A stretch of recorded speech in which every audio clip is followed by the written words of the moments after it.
Since I'm using InShot Pro, I already have access to many types of transitions. But to get these without InShot Pro, you'll need to go to YouTube and search for free transition effect. Now, here's how to apply it. First, download a transition effect of your choice.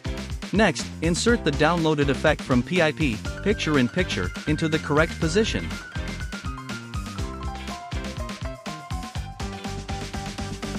Finally, go to the blend option and choose a suitable setting to make the effect attractive and clear.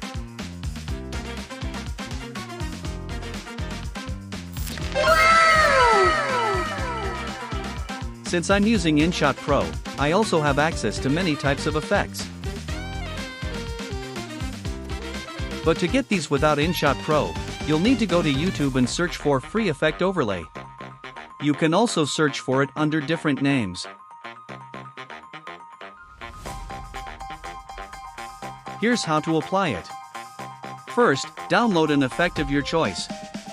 Then, place the downloaded effect from PIP, picture-in-picture, over video clips so that it covers the entire screen.